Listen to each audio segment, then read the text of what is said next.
You're listening to an Anazao Ministries podcast.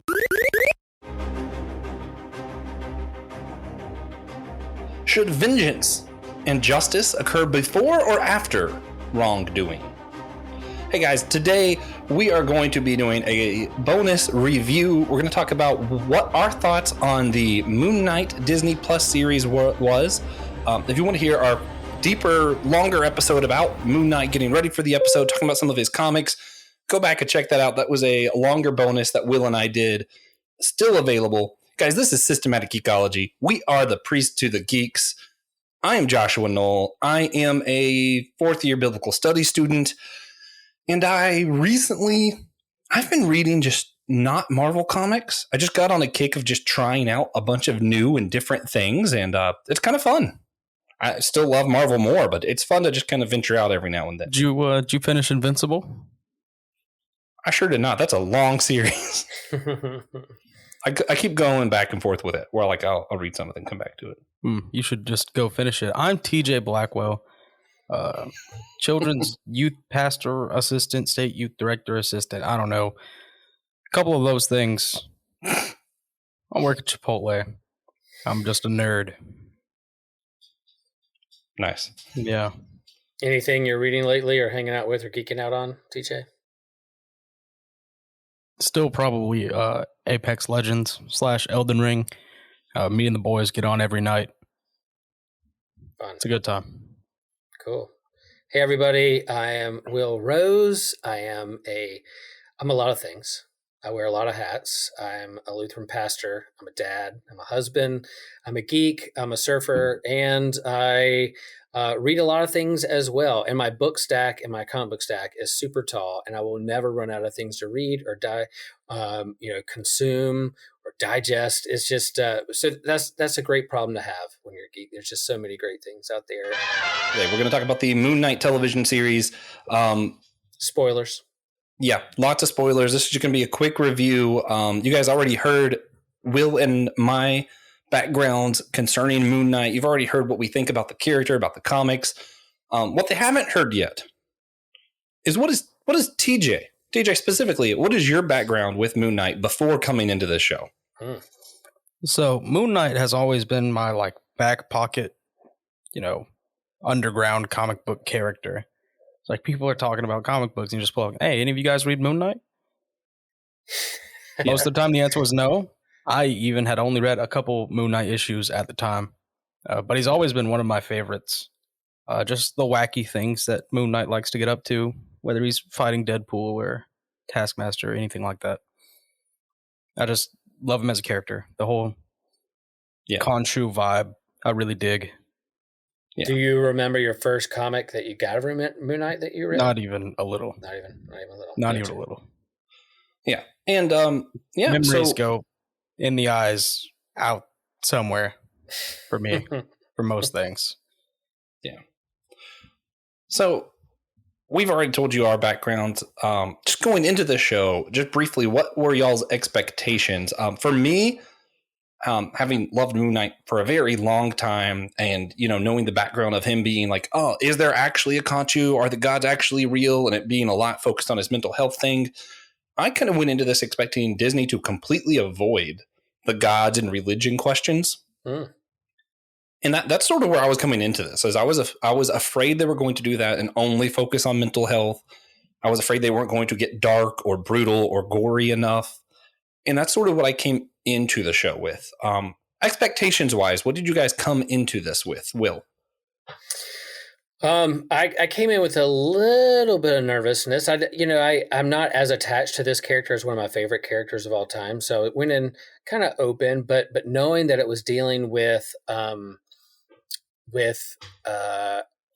mental health, and that there's that it could have gone into the direction that all this is just in his head and it's not real at the end of things, kind of a bait and switch kind of thing. Mm-hmm. I was scared that they were going to do that, but I love Oscar Isaac as an actor and everything he's ever done. So it's I trust him. Marvel has done great things with these TV shows, so I'm sure they're going to do a good job with this. So I went in with like hopeful expectations, but also the character wondering how they were going to do it. Kind of like you, are they going to do exactly like the comics, or is it going to be a bait and switch, that kind of thing? And yeah, that's kind of where I was coming into it. All right, TJ, expectations going in. Before we talk about ratings or any of that, what did you expect the show to be? Well, I expected the show to be about Moon Knight, and that's it. Yeah. TJ's really good at coming into things without expectations. He's so good. He's a witness to us all. That's for sure. Yeah, I feel like if I were able to do that better, I probably would have enjoyed this and the Multiverse of Madness better. Me too. I still really liked this. Mm-hmm. I think Multiverse of Madness kind of fell flat for me for the most part. It was good, but it wasn't. Yeah. Sam Raimi hater. No, to me, I felt the opposite of everybody else. And I don't want to get stuck on it, but I really felt like this was just another Marvel movie that they made a little bit more edgy so that they could say, see, it's not the same, but it felt very samey to me still. Samey or Sammy? What was it? That's for the listener to decide. Raimi. Felt a little Raimi to me. Yeah. So that being said, let's go ahead and jump right in. They already know why we're here. They know what this is about. What are our ratings? Actually, let's do TJ first. I'm excited to hear TJ's. TJ, how would you rate this 0 to 10? To me, this is like a solid 9. I love Oscar Isaac. I think really he does best in his not smaller roles, but more mysterious roles. I love him in Annihilation. If anyone's ever seen that movie. Nice. It's great. Check it out. But it's just, to me, it's the best Disney Plus show so far. Really, no contest there. I'm not a huge Captain America fanboy like Josh, so to me, Falcon and Winter Soldier was all right. But Moon Knight, I love that. Turning it into a kaiju battle at the end, I love that. Yeah, I guess it was sort of like the kaiju stuff. Will, do you want to go next? Yeah, so I think that first episode started off at like a 9 for me. I was blown out of the water. I loved it. I loved his acting. I love how they his blackouts and then lets you know to kind of hide the fact that what was going on behind the scenes in the fights, and he was black and then coming to and everything around. I just loved how they staggered those scenes to create some mystery around it. When it got into the kind of the middle part of the show, it got down to a 6 because I felt like I want to see more Moon Knight, not just Oscar Isaac. I want to see what's going on. And then it kind of went up back to like a 7. And then when they went to the mental institution, I thought that was like this is what they're doing. They're going to say this all in his head. I was very scared of that. So it went down to a 4 to me. But then in the final episode, it went back up to an 8. All right. But I would have given a little bit more because I do think like some like the Netflix Marvel shows, they were like 12 episodes. Felt like they drug on too long.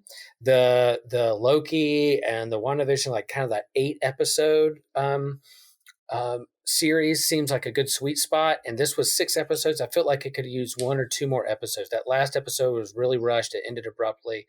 I wanted a little bit more. And I know Oscar Isaac's a hot get. And so he probably just had a limited time. So we're going to do 6 episodes and that's it. But I felt like it could have used a couple more episodes to stretch out that last couple bit to do some resolutions. But I kind of fall on an 8. The more I think about it, the more I like it. Where would you put it this in is, terms to of me, Disney Moon Plus Knight shows? Just so solid. It's solid. Where would I put it in like the rank of the other Disney shows? Yeah. Yeah, I am. WandaVision was so different and so new, and I just have nostalgia already for that one. So that's at the top. I loved Loki. I love Falcon and the Winter Soldier. I think they're number 3 for me. And then Hawkeye was great, but that's number 4. This is at the end of the pack, but all of them are good to me. So it's not like one's really good and bad I don't like. I like them all, but this is kind of at the end just because of some of the things in the middle that I felt, and I felt like it was rushed at the end. That's kind of where I am. Yeah. That's what makes it really hard for me to rate this one. Usually I just compare it to the other stuff, right? Like I'm just like, if I were to just turn on Netflix, would I like something random more or less than this? Or, If I'm doing comics, I compare it to like Ed Brubaker's Captain America. How does it compare to that? Because that's like the standard for me. And for this, well, the Marvel Disney Plus shows are still relatively new. They've only been around for about a year. Yeah. And then also they've all been so good. Like Will said, like it's just crazy. I'm gonna give this like an 8.5. And not in comparison to the other ones, just because I don't feel like it's fair to rate it exclusively compared to the other ones, because it's better than most other shows, in my opinion. Just how they tell the story and everything. But I had a really hard time with this show personally. Episode 1, like Will said, I loved it. You get into 2, I thought it was dragging on, and then you get to like 3 and 4, and it's like, what is Moon Knight's not supposed to have godlike powers? What is this? He's supposed to we're not sure if he has powers or not. And all of a sudden, the god's doing stuff. Obviously, there are moon gods in this, and it's not a question at all. And I'm like, this is not how Moon Knight's supposed to be. And then you get to end of episode 4, and he's in the mental institute. And for me, whereas that brought it down really quick for Will, that shot it up for me, where I'm like, okay, now we're getting into the weird, what's real, what's not real stuff. And that's, for me, that's where Moon Knight thrives. And that's where it kind of brought it back up to me. And then, like TJ said, obviously, I love Captain America's Falcon and Winter Soldiers. Easily top of the line of the Disney Plus shows for me. And then next would either be this or Loki. Both of them were just unique, really well done. Even though this is a different Moon Knight, it was a cool Moon Knight. It was a fun series. You detach yourself from those expectations. If I was more like TJ, it probably would be a 9 for me. Yeah. Well, TJ said the kaiju battle at the end was pretty cool. Was there a moment for you where you're like, wow, that's really cool? Joshua, was there something you're like, wow, blew you out of water? You're like so stoked to see. Yeah, that end of episode 4 that you hated with the Mental Institute, that was it for me. That was where I was like, yes. You mean like I will say that where that was positioned, like I'm glad they did that episode 4. If they had done that at episode 6 at the very end, I would have been so pissed off. Yeah, they that did that at different. 4, knowing there are 2 episodes left. I'm like, they're doing it now because they're now going to tease us. Is this just on his head? Like the character said, or doctor said, the villain said, is this sense? Does this make sense? Or is it nonsense? And I think, not to get too far into the faith just yet, but I think sometimes in our faith, we're like, does this make sense? Or is this nonsense? And where's the tension on the line with what we believe? Or what is nonsense? Or we go on faith? And I love that part. And his whole death, falling. It happened around Easter. So here is this guy who died and fell into a dark hole, and there's water. So there's this baptismal imagery, and then he's raised again, but he's in the mental institution. And then you have this kind of emergence out of that into new life in the final episode. I thought those beats were really, really good for me and strong for me. That's where it was.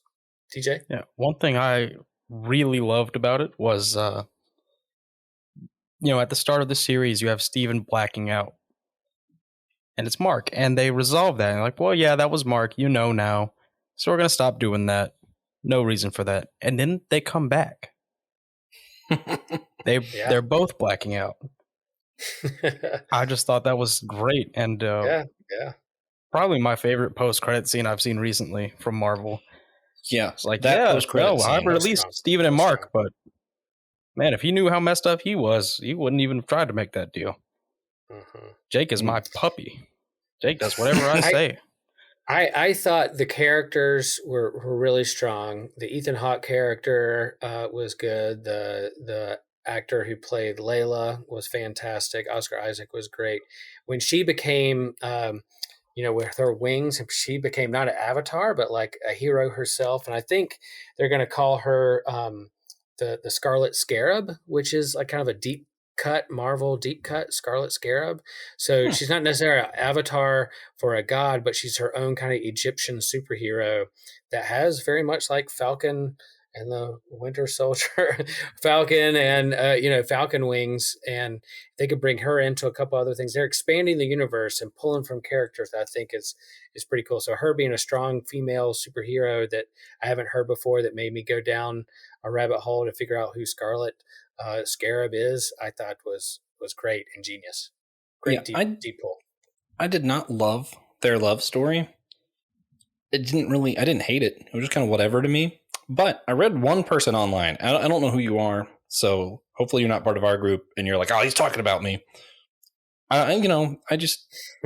Someone wrote on one of the comments about this show from one of the other like Marvel's official post was, yeah, it was cool except for how Moon Knight was completely overshadowed by the female character. And I'm like, that's just not what happened at all, dude. Like she was there. I don't think she overshadowed him even a little bit. Yeah, I mean, he still had to save her. That still happened. Yeah. I think some people just love to hate women. That's kind of was my thought too. Is I was like, guys, sometimes it's just okay to have a cool female character. Getting a little defensive. Yeah. All right, TJ, I feel like Will and I didn't show enough love to this. Like, we still love it, but I don't feel like if someone's going to be listening to this and be like, oh, what do people think about Moon Knight? They need to be hyped up. TJ, why was this the best Disney Plus show for you? Moon Knight is like Black Panther for mentally ill people. Yeah. Tell us more. I refuse to elaborate. All right. Well, I will say I thought they did handle the mental illness aspect really well. Like they handled grief, like they handled race and racism, and the Loki with wrestling with grief and identity and who he is in the world. I think this one with wrestling with mental illness, I felt like they handled it well.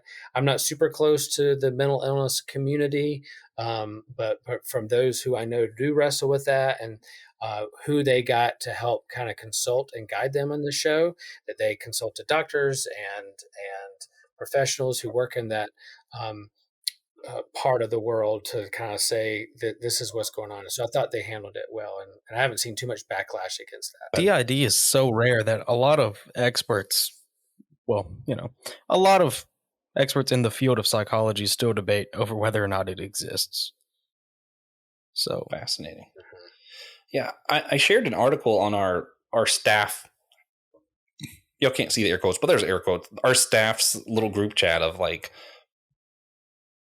how they got it right, because I saw that article. And for me, this was one of the rare cases where I actually had to dig some, because there were moments in this that were really awkward for me, because I'm thinking about it from that mental health side, but I don't have this particular health issue, if that makes sense. Right. Like for me, it's more like maybe PTSD, definitely ADHD kind of stuff that I've struggled with. And I'm just sensitive to the idea of mental health. I just don't know anything about this particular one. So when you have moments where like one of his personalities is jealous of the other and it punches him, I'm like, that was funny. I laughed. And then I was like, oh, is it okay that I laughed at that? Right. I was like, it was just a little awkward. So I had to look into and make sure they did it right. And it looks like they did from all accounts. But I don't know personally. I've never experienced anything like that or studied it myself. But everything I saw said that they. Well, that's because you keep blacking out. That's accurate. Don't tell anybody that, TJ.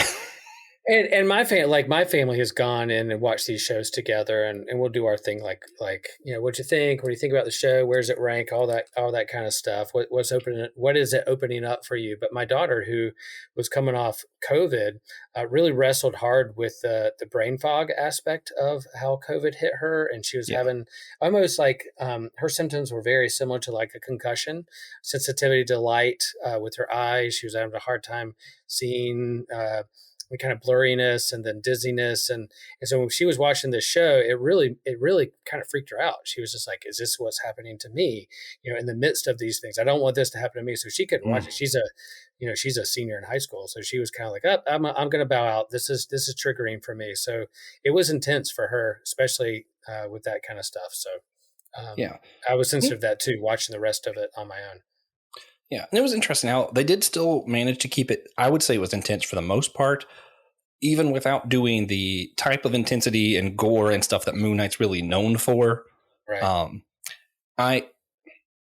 Here are just a couple more thoughts before we do our deep little nugget and move on with this episode. I'm a little worried after seeing this what Disney's going to do with Deadpool. Because if you're going to water down how violent Moon Knight is, I wonder if they're going to do something similar with Deadpool. Who knows? That's just something I'm concerned about. Also, I wondered if they started introducing more gods right now before Gore the God Butcher came up for a reason. Oh, man. Gore's going to kill Tawara. That's going to be so sad. Gore's just going to kill everybody but Khonshu. We just introduced all of these so we could kill them. Well, yeah, I think they've been pretty good about separating, except for like Wanda and WandaVision. They've been pretty good about separating the TV shows from the MCU. And I guess we're going to get a Captain America movie. I would be maybe there's an Easter egg, but I doubt they're going to have the whole Egyptian pantheon show up in Love and Thunder. There may be a few Easter eggs to that or something, but I doubt they're going to kill off Khonshu. I'd be interested to see. I'm not going to go in with expectation. Now that's where my expectations may get like blown out of the water because I'm not going to have any, and then they're going to pull it in like, look, now you finally do it when I don't expect it. So it's probably a good thing. But yeah, I'd be interested to see like even like Multiverse of Madness. They didn't tie in at all, like really, except the one word of like Spider-Man. But then like the whole Loki time variant authority and Kane. I mean, like golly, the great opportunity to at least talk about that a little bit or lean into it or show something, and they didn't. I was like, oh, that don't even in the same universe, multiverse, you're not going to even acknowledge that. So I'm going to Love and Thunder with a God Butcher. You would think they would show up, but I'm not going to get my hopes up.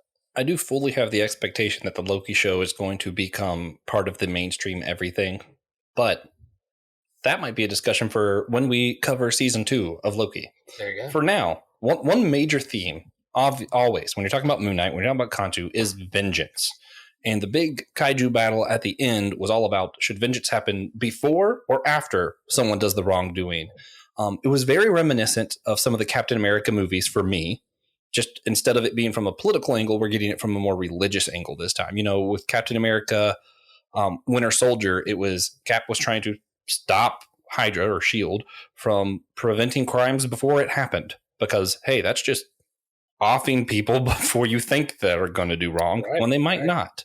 Mm-hmm. Same thing with Captain America Civil War. That was a lot of him and Iron Man's whole fight was he's like, we can't trust the government. They're trying to prevent things before it happens. And that's just sort of a theme with Captain America. And then we see the same theme here, but with the God. So it's more religious framework. But we still have that theme. And I guess what I really want to hear from you guys, do you think that vengeance and justice are the same? TJ, no, you have the floor.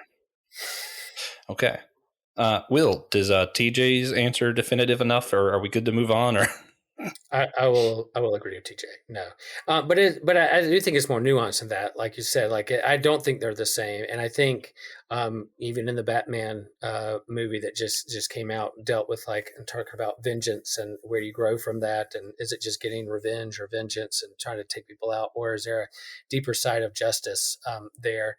And I think them handling that with the kind of the backdrop of kind of a dead religion of like these Egyptian gods allows us some a playground for us to think about our own religion, about our own gods, about what is the character or nature of our own God that we place our faith in, and what kind of justice is there, vengeance, wrath, how do I behave? I love the aspect of becoming an avatar of a God, embodying that God in the world. I mean, there's is Jesus just an avatar of Yahweh, or is he actually, in terms of our Christological theology or Christology of 100% God, 100% man, but is he just an avatar of Yahweh, or is he something more? Those are some of the things that were playing around in my head as I was watching this and thinking about. Yeah, the series brought up a lot of good religious questions. Like predestination. Are you predestined to hell? Is that how Yahweh works? Does he do vengeance before you exist? TJ, what were you going to say? I think Moon Knight is really good supplemental viewing to the Minority Report. Y'all have, yeah. I'm not familiar. Good movie. Well, basically, it's the police department has developed. You've seen Futurama. Yes. You remember that episode where they pull those little gumballs out of the tank at the police department and they show people committing crimes. Yes. That was a spoof of Minority Report. I've seen that happen in so many different shows. Is that where it originated, was Minority Report? Originated, I would say not. I think it originated from the debate over whether or not humans have free will gifted to them by God. And how would you answer that? Yes.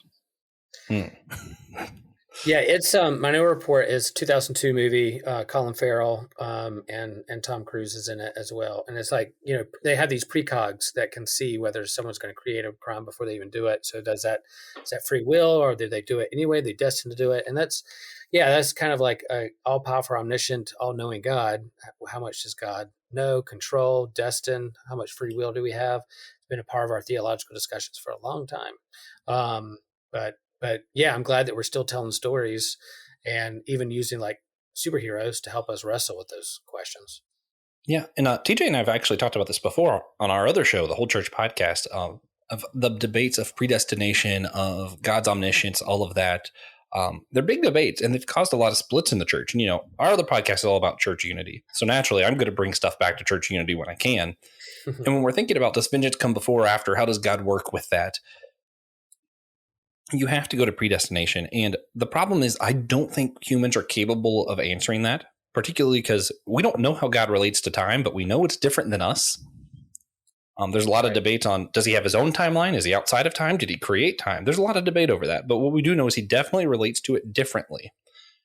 And our thoughts on this are constrained by time. And what it comes down to is, does there actually make a difference if God is all-knowing and all-powerful, and he just knew you were going to sin, but he didn't destine you to sin and go to hell, but he knew you were going to, and he was all-powerful, so he could have stopped it? I mean, is there really a difference between that and predestining you to do it? And that's a deep question that I don't think that we can answer here. I think it's something that humans were meant to wrestle with. Yeah, I think that's a great question we could talk about for another 400 or 500 years. So, you want to start now? No. 400-year podcast? Let's go. No, I'll pass. Yeah, I will. There's another. We don't have time to go into it now, but as I was sharing with you earlier, my friend Trip Fuller over at Homebrew Christianity, he's definitely on the opposite end of the spectrum of like hardcore Calvinism of double predestination and predestination. He's in the camp of process theology, which I can't explain all right now in this moment, but more that like God grows along. God is all loving, but God also grows along with us and evolves with us and learns with us. And we're all in a process of becoming, even the divine, even though God is outside of time and operates on a different level than us. There's another answer out there and another under this umbrella of kind of Christian theology called process theology that explores those questions just as well, I believe. Well, give him my email. We'll interview him on the Whole Church podcast. Because that sounds like a fun topic. TJ, Do you remember, before we wrap up, where did we come on this, come down on predestination? How does it affect our ability to have unity in the church? Can we disagree, get along? What tier is it? All that stuff. I think it's crazy that you expected me to remember that. I don't. I just expected you to have an answer that was probably the same as what we said then. Well, I want to say it was probably a tier 2 issue. Yeah, that sounds right. And for those who don't know, tier 2, we have like tier 1 is gospel, like whether you're saved or not, whether we can be Christian brother and sister or not. Tier 2 is we can go to different churches because, hey, maybe we call each other brother and sister, but we can't worship together because it fundamentally changes how we relate to God. And then tier 3 is we can go to the same church and just kind of tease each other about disagreeing about this one. And I think this is like tier 2, tier 3 range. Will, where would you put it before we move on?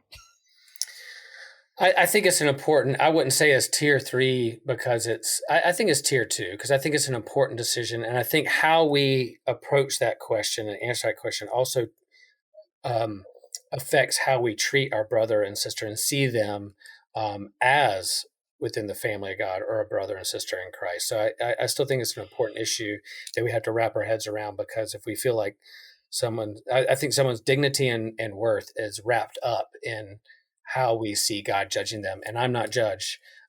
So I think it's important for us to think through those questions. Oh yeah. If you think everyone's already destined to either go to heaven or hell, even if you don't know what they're destined to, that certainly has to impact how you relate to fellow Christians and the world. The world, every human being. Yep. Yeah. So I don't have an answer for you, but definitely think it's a tier 2 issue. Guys, are we good to wrap this up now? Yeah, I just, I love it that you would think a Moon Knight show or a comic book that wrestles with mental illness and does some cool things on TV, to think about a hero from a different perspective still allows us to go deeper into some theological questions, especially when they're bringing up like Egyptian gods and goddesses. And I do think it lends us to think and ask and help us and challenge us to think about what are our perceptions of Christ, our perception of God, and the character and nature that we attach to the divine. Yeah. Right. What was everyone's favorite scene? The Mental Institute at the end of episode 4. I just really liked when it was like, we don't know if this is real or not, because it's what I was yearning for the whole time. So when it happened, there was a certain level of fulfillment in my expectation that was desperately needed. Yeah, I liked episode 4 because I loved like the Tomb Raider aspect of it. They're looking for something. They're in there. There's these zombie-like creatures. He's getting confidence. She's battling like literally her demons and her identity. What happened? What did he do or not do? That really ramped it up a notch, and I love that. And then knowing that he got shot, he's dying, and he's slipping into the black hole of death. Him waking up into the middle. I'm glad if it happened at the very end, I would have been like, I knew they were going to do that. I'm done. But since they did it at 4, I was like, okay, we're going to wrestle with this now before we get to the end. Yeah, nice. All right, TJ, what was the best scene of the best Marvel Disney Plus show to you? For me, it was when Moon Knight and Khonshu turned back the night sky to get an accurate star map. That was gorgeous and impressive, and it was really cool. Yeah, that was one of those scenes that also shows that the avatars and the gods' power are distinct. That could be a full episode.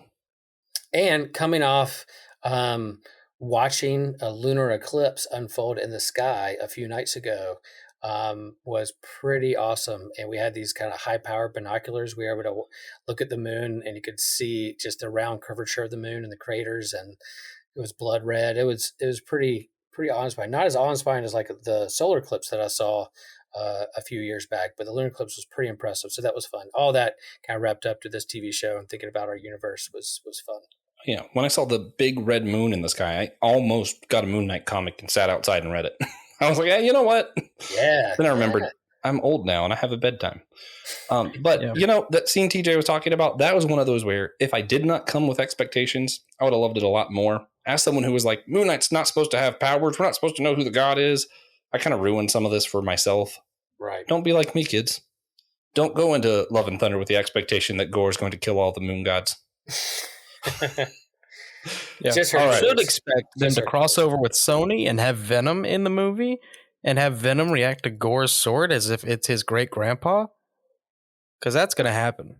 Oh, that's right. I forgot Venom is in the MCU right now, and also Gore's sword is that. Oh, that could be cool. I don't know if they'll do that, but that would be a cool pull if they did that.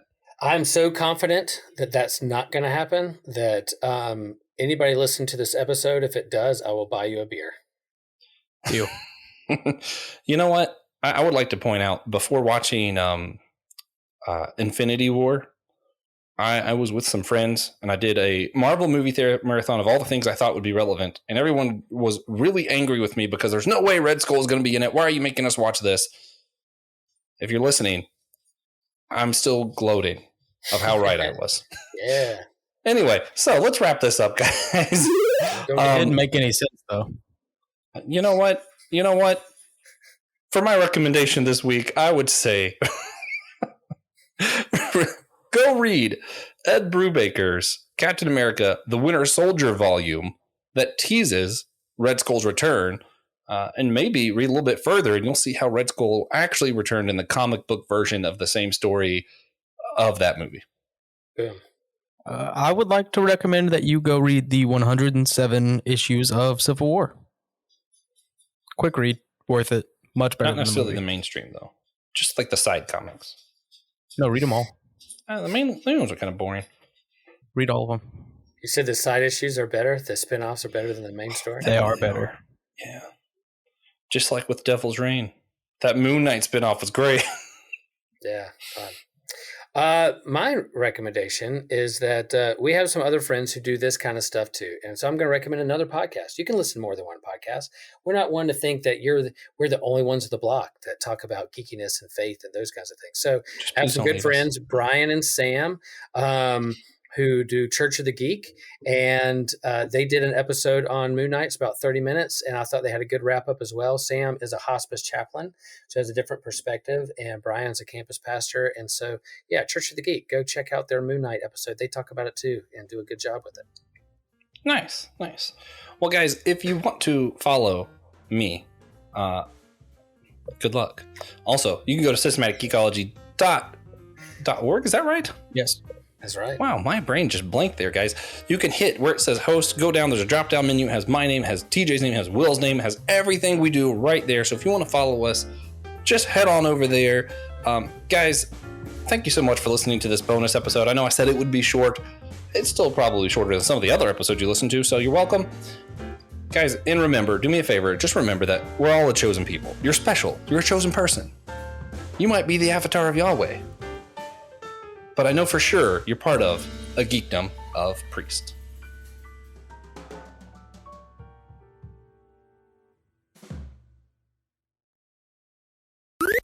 This was an Anazao Ministries podcast. If you enjoyed this show and would like to learn more about our network, be sure to check out the Anazao Ministries podcast network.